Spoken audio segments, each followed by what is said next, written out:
में करीब 80 लाख लोग शामिल हुए बॉस, 80 लाख लोग। ये तस्वीरें आप देखिए, हर तरफ लोगों की भीड़ दिख रही है। ट्रंप के अलावा किसी दूसरे अमेरिकी राष्ट्रपति के खिलाफ इस तरह का प्रोटेस्ट शायद ही कभी हुआ होगा। और मेरा तो एक सवाल है, डोनाल्ड ट्रंप ने ईरान में लोगों को प्रदर्शन करते हुए कहा कि मुझे इन लोगों को बचाना होगा, मैं रिजीम चेंज करूंगा, मैं घुस जाता हूं ईरान में, मैं मारना शुरू करता हूं। तुम्हारे यहां 80 लाख लोग सड़क पर हैं, वो भी तुम्हारे खिलाफ प्रदर्शन कर रहे हैं।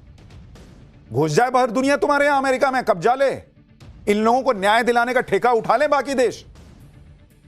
वहां तो तुम्हारी डेमोक्रेसी है, ये प्रोटेस्ट कर सकते हैं। बाकी दुनिया में जहां प्रोटेस्ट होगा और वहां अगर तेल और पैसा और कुछ मिल जाएगा तो तुम घुस जाओगे वहां पर चौधरी बन के वहां पर पंचायत करने। तुम्हारे यहां क्यों नहीं लोगों को घुसना चाहिए बताओ? इतनी पब्लिक खड़ी है, 80 लाख लोग सड़क पे आ गए, तबाह हो रहे हैं, महंगाई हो रही है, परेशान है, नौकरी जाने का खतरा है, घुस जाए तुम्हारे लॉजिक से। ट्रंप के खिलाफ नारेबाजी चल रही है, ट्रंप से कुर्सी छोड़ने के लिए लोगों ने कह दिया है। ट्रंप मस्ट गो के स्लोगन बन रहे हैं, ट्रंप मस्ट गो के गो नाउ लिखा जा रहा है।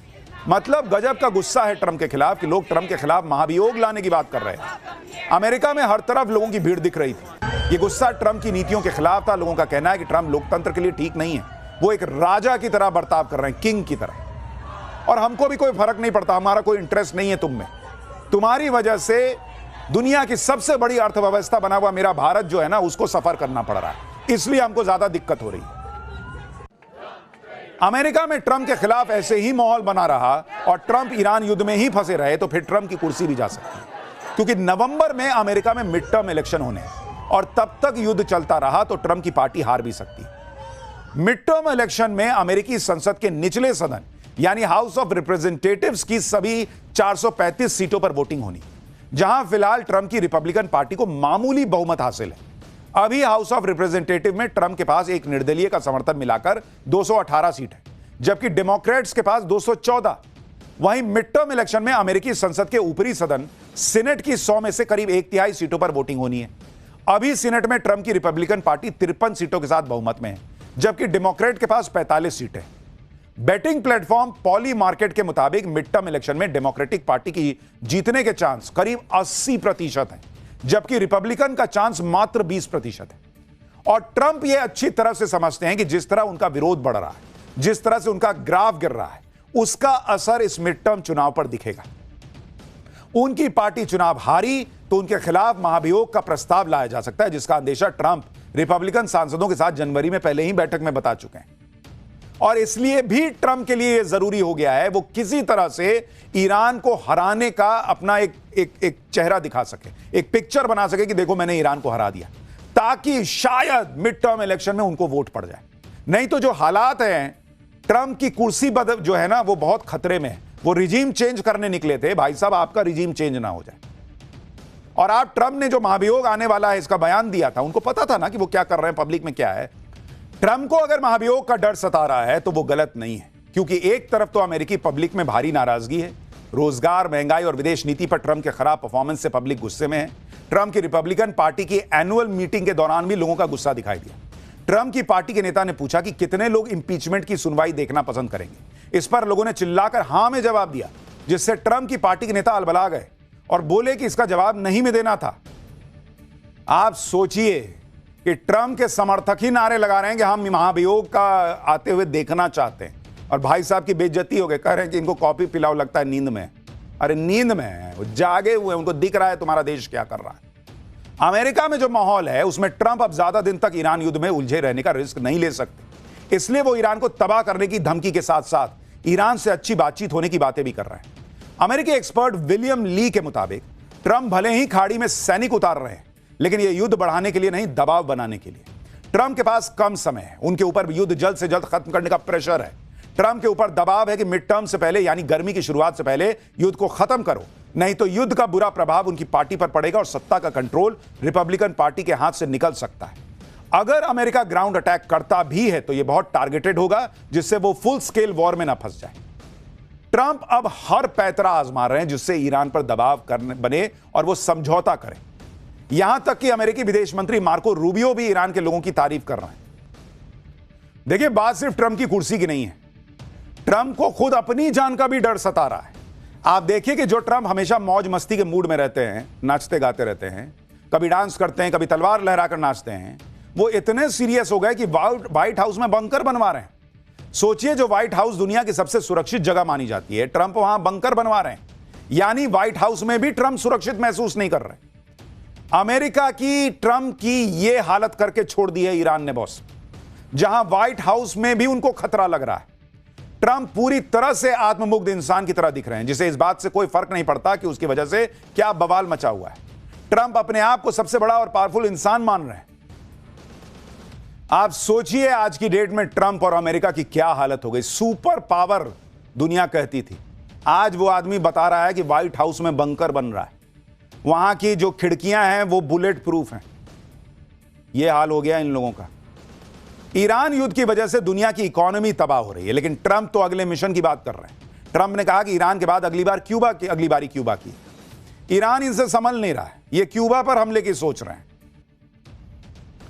ट्रंप को या तो सुबह सुबह उठ के योगा करना चाहिए या उनको इलाज की जरूरत है।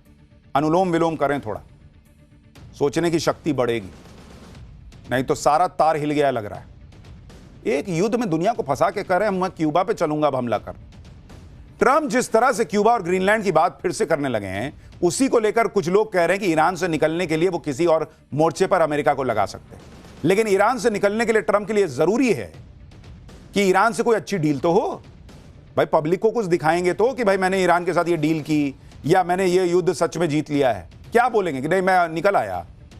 ट्रंप की दिक्कत ही यही है कि ईरान अड़ा हुआ है। उसने भी कह दिया है कि वो लड़ता रहेगा। उसने कह दिया कि ट्रंप की शर्तें जायज ही नहीं है। ट्रंप ने जो नई धमकी दी है उसका भी ईरान मजाक बना रहा है। ईरान की मीडिया की तरफ से ट्रंप का मजाक उड़ाते हुए कहा गया कि ट्रंप की धमकी पर ईरान ने पॉजिटिव रिस्पॉन्स दिया है, स्ट्रेट ऑफ हॉर्मुज को खोल दिया है, लेकिन सिर्फ 2 चाइनीज तेल के टैंकर्स के लिए। भाई वो इनसे मजे कर रहा है, ईरान मजे ले रहा है इनसे, और ये यहां पैर पटक रहे हैं। ट्रंप धमकी पे धमकी दिए जा रहे हैं, ईरान लोड ही नहीं ले रहा। ऐसा इसलिए कि ट्रंप 1 महीने से यही बातें कर रहे हैं, ईरान को खत्म कर दिया, बर्बाद कर दिया, लेकिन अब तक वो स्ट्रेट ऑफ हॉर्मुज तक खुलवा नहीं पाए। और इसी के चक्कर में ट्रंप की वजह से पूरी दुनिया पिस रही है। आप और हम पिस रहे हैं बॉस, सिर्फ इस एक आदमी की सनक की वजह से, क्योंकि दुनिया भर की तेल गैस की सप्लाई रुकी पड़ी है। ट्रंप की हरकतों की वजह से अमेरिका के सहयोगी देश भी अब साथ छोड़ रहे हैं। अमेरिका के सहयोगी देश अब ईरान युद्ध से दूरी बना रहे हैं। ट्रंप को डायरेक्ट मैसेज दे रहे हैं कि बॉस तुमने शुरू किया, तुम झेलो, हमको मत बोलो। आप देखिए कि ब्रिटेन ने कह दिया है कि हम अपने सैनिक नहीं भेजेंगे, हमारे लिए देश के लोगों का हित सबसे पहले, इसलिए हम मिडिल ईस्ट के संघर्ष में नहीं उलझ रहे हैं। स्पेन ने कहा है कि ईरान पर हमले के लिए जा रहे किसी भी अमेरिकी विमान को स्पेन से होकर गुजरने की इजाजत ही नहीं है। इटली ने कह दिया है कि हम इस युद्ध का समर्थन नहीं करते हैं। जर्मनी के राजनीतिक दल मांग कर रहे हैं कि अमेरिकी सैनिकों को देश से बाहर करो। यानी हर तरफ डोनाल्ड ट्रंप का विरोध हो रहा है, थू-थू हो रही है, छीछा लेदर हो रही है। आप देखिए कि जिस इजराइल के लिए ट्रंप ने ईरान के खिलाफ युद्ध छेड़ दिया, वो इजराइल भी ईरान में ट्रंप के ग्राउंड ऑपरेशन के प्लान से कन्नी काट रहा है। मीडिया रिपोर्ट्स के मुताबिक इजराइल के पीएम बेंजामिन नेतन्याहू ने ईरान के अंदर घुसकर ग्राउंड ऑपरेशन करने से हाथ पीछे खींच लिए हैं। इजरायली मीडिया के मुताबिक यह फैसला देश की अपनी सीमाओं पर सुरक्षा बनाए रखने और दक्षिणी लेबनान में हिजबुल्लाह के खिलाफ अभियान पर फोकस करने की वजह से लिया गया है। हालांकि चर्चा यह भी है कि ईरान की जवाबी तैयारी को देखकर इजरायली सेना ने अपनी रणनीति बदल ली। यानी इजराइल तक अमेरिका के साथ नहीं घुसना चाहता ईरान के अंदर, और इसीलिए ईरान कह रहा है, जब यह बात चल रही है ना कि अमेरिका के सैनिक घुसेंगे, ईरान बड़ा बड़ा छाप रहा है, वेलकम टू हेल। वो कह रहा है आओ तुम्हारे लिए नरक बना देंगे, तुम्हारा इंतजार कर रहे हैं हम, भूसा भर देंगे तुम्हारे सैनिकों में और तुम्हारे सैनिकों को ताबूत में भर के भेजेंगे। वो वीडियो बना बना के अमेरिका को और बोल रहा है कि आओ ना, बैठे हैं हम तुम्हारे लिए। डोनाल्ड ट्रंप हर बीतते दिन के साथ अकेले पड़ते जा रहे हैं। उधर ईरान अमेरिका पर हमले करता चला जा रहा है, हमला झेल भी रहा है, मार भी खा रहा है, लेकिन मारता भी जा रहा है। सबसे बड़ा झटका ईरान ने तब दिया जब अमेरिकी वायुसेना के अवाक्स प्लेन को फोड़ दिया। सऊदी अरब के प्रिंस सुल्तान एयरबेस पर मिसाइल और ड्रोन अटैक में ईरान ने अमेरिकी वायुसेना की उड़ती आंख माने जाने वाले प्लेन को फोड़ने का दावा किया है, और देखिए कैसे उसके परखच्चे उड़ गए। ईरानी मीडिया की तरफ से जारी तस्वीरों में अमेरिकी वायुसेना के E-3 सेंट्री अवैक्स यानी airborne warning and control system का प्लेन जो है वो बीच से टूटा हुआ नजर आ रहा है। यह कितनी बड़ी बात है, इसे आप इस तरह से समझिए कि E3 सेंट्री प्लेन को अमेरिका के एरियल ऑपरेशन का बैकबोन माना जाता है। E3 सेंट्री प्लेन अमेरिकी वायुसेना के लिए बैटल ग्राउंड में हवा में उड़ते हुए कंट्रोल एंड कमांड सेंटर की तरह काम करता है।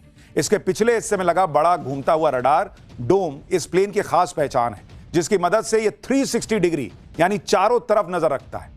यह प्लेन करीब 400 किलोमीटर के दायरे में खतरों की निगरानी कर सकता है और एक बार में 600 से ज्यादा टारगेट्स को पता लगाने और उन्हें ट्रैक करने का दम रखता है।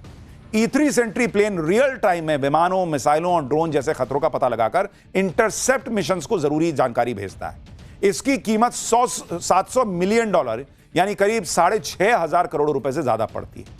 और ईरान दावा कर रहा है कि मैंने उसको फोड़ दिया, मतलब ईरान ने उसको फोड़ दिया। यानी डोनाल्ड ट्रंप और अमेरिका की सिर्फ इकोनॉमी को नुकसान नहीं हो रहा, अमेरिका की सुपर पावर वाली छवि की धज्जियां उड़ रही हैं। ईरान के हमले में E3 सेंट्री प्लेन का तबाह हो जाना अमेरिका के लिए इसलिए भी बड़ा झटका माना जा रहा है क्योंकि अमेरिकी वायुसेना के पास ऐसे सिर्फ 15 से 16 प्लेन बचे, जिसमें से अमेरिका ने 6 प्लेन खाड़ी देशों में तैनात कर रखे थे। एक E3 सेंट्री अवाक्स के तबाह होने का मतलब है खाड़ी देशों में अवाक्स की तैनाती को 16% का नुकसान होना। इससे अमेरिका बेस पर खतरा और ज्यादा बढ़ जाएगा। अमेरिकी सेना के लिए झटका इसलिए भी हैरान करने वाला है क्योंकि प्रिंस सुल्तान एयरबेस की सिक्योरिटी के लिए अमेरिकी एयर डिफेंस सिस्टम थार्ड और पैट्रियट तैनात किए गए। उसके बावजूद इसको फोड़ दिया ईरान ने। और आप सोचिए अमेरिका के हथियार कौन खरीदेगा? आर्म्स लॉबी का क्या होगा? उनका तो दिल बैठा जा रहा होगा क्योंकि दुनिया पूछेगी कि एक बात बताओ, तुम और इजराइल मिल के लड़ रहे थे ना, उधर तो वो अकेला था। इनफैक्ट तुम, इजराइल और खाड़ी के सारे देश जो तुमको सपोर्ट कर रहे थे सब मिलके लड़ रहे थे ना, और उसने अकेला तुम्हारा फोड़ दिया। तो कौन बात के तुम्हारे हथियार, कौन बात के तुम्हारे सैनिक, कौन बात का तुम्हारा फाइटर जेट और फाइटर पायलट? पब्लिक का दुनिया कहेगी जाओ भारत से सीखो, भारत के सैनिकों से सीखो क्या होता है जज्बा, क्या होता है हुनर, सुपर पावर। हजारों करोड़ के विमानों को ईरान मार रहा है, अमेरिका का तगड़ा नुकसान हो रहा है। उधर ईरान के साथ उसके सहयोगी भी अमेरिकी ठिकानों पर अब हमले कर रहे हैं। बगदाद में इराकी रेजिस्टेंस फाइटर्स ने अमेरिकी आर्मी के बेस पर हमला किया है। ये वो लड़ाके हैं जो ईरान का समर्थन करते हैं। बगदाद का विक्टोरिया बेस अमेरिकी सेना इस्तेमाल करती है। विक्टोरिया बेस पर इराकी रेजिस्टेंस फाइटर ने ड्रोन से हमला किया। हमले के बाद बेस से आग की लपटें उठती हुई दिखाई दी। इन हमलों के बीच ईरान युद्ध अब पानी और बिजली तक पहुंच गया है। ट्रंप ने ईरान के पावर इंफ्रास्ट्रक्चर पर 10 दिन के लिए हमलों को टाला है, लेकिन इजराइल मानने को तैयार नहीं है। इजराइल ने ईरान के परमाणु केंद्र इस्फहान पर हमला किया। यही वो जगह है जिसके बारे में अमेरिका और इजराइल दावा करते हैं कि यहां ईरान का न्यूक्लियर प्रोग्राम चल रहा है। इजराइल ने तो ईरान के खोंदाब में हेवी पावर प्लांट पर भी हमला किया। हेवी वाटर प्लांट परमाणु ऊर्जा कार्यक्रम से जुड़े महत्वपूर्ण प्लांट होते हैं। हेवी वाटर मुख्य रूप से परमाणु रिएक्टर्स में न्यूट्रॉन की गति कम करने के लिए इस्तेमाल होते हैं। ईरान के पावर प्लांट पर हमले के बाद तेहरान में ब्लैकआउट हो गया। आप तस्वीरें देखिए, पूरा शहर अंधेरे में है तेहरान।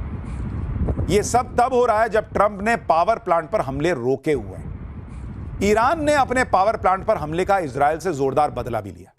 ईरान ने इजराइल के एक केमिकल प्लांट पर हमला कर दिया। यहीं पर स्टील प्लांट भी है। ईरान के हमले से पूरा प्लांट तबाह हो गया। काला धुआं आसमान में दिख रहा है। इजराइल के केमिकल प्लांट में ईरान के हमले से जहरीली गैस के रिसाव का खतरा खड़ा हो गया। पूरे इलाके को खाली कराया जा रहा है जिससे जहरीले रिसाव से लोगों को बचाया जा सके।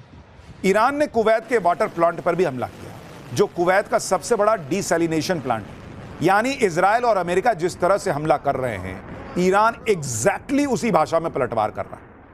उसने अपना फॉर्मूला बना लिया है कि तुम हाथ पे मारोगे, मैं हाथ पे मारूंगा, तुम पैर पे मारोगे, मैं पैर पे मारूंगा, तुम माथा काटोगे, सिर काटोगे, हम सिर काट देंगे, तुम पानी खत्म करोगे, हम तुम्हारे दोस्तों का पानी खत्म कर देंगे। अमेरिका तक तो नहीं कर सकता, वो कह रहा है खाड़ी देश में खत्म कर देंगे। वो कौन सा हमसे अलग है, वो भी तो उसी एनवायरमेंट में जी रहे हैं। और इसीलिए मैं कह रहा हूं कि डोनाल्ड ट्रंप की सनक का इलाज नहीं हुआ तो पूरी दुनिया तबाह हो जाएगी, खाड़ी देश तबाह हो जाएगी जो बेचारे फंसे हुए हैं। अच्छा खासा दुबई में, अबू धाबी में लोग जा रहे थे, बड़े बड़े अमीर लोग जाके रह रहे थे। इतने भारतीय, 1 करोड़ के करीब भारतीय खाड़ी देश में आराम से रोजी रोटी कमा रहे थे, घर पैसा भेज रहे थे। सबको तबाह कर दिया इस आदमी ने। ईरान ने इजराइल की सबसे बड़ी तेल रिफाइनरी पर भी हमला किया। यह तस्वीरें हाइफा की हैं जहां इजराइल की तेल रिफाइनरी है जिस पर ईरान ने हमला किया। ईरान के हमले से हाइफा रिफाइनरी को तगड़ा नुकसान पहुंचा है। ईरान ने हाइफा रिफाइनरी पर बेहद सधे अंदाज में अटैक किया। यानी ईरान ने दिखा दिया कि अमेरिका और इजराइल जो जो करेंगे ठीक वैसा ही ईरान करेगा। ट्रंप धमकी देते रहते हैं और ईरान हमला करता रहता है। ट्रंप की हर धमकी के बाद ईरान एक नया अटैक कर देता है। ईरान ने खाड़ी देशों पर तगड़े हमले किए हैं और इसकी जानकारी भी शेयर कर रहा है। बहरीन, कतर, यूएई, सऊदी अरब सभी पर ईरान ने हमला किया है। कई लोग कहते हैं कि ईरान क्यों अटैक करता है और इन खाड़ी देशों पर क्यों अटैक कर रहा है, क्योंकि ईरान को पता है अगर उसने इन पर अटैक नहीं किया तो भाई डोनाल्ड ट्रंप जो अब करने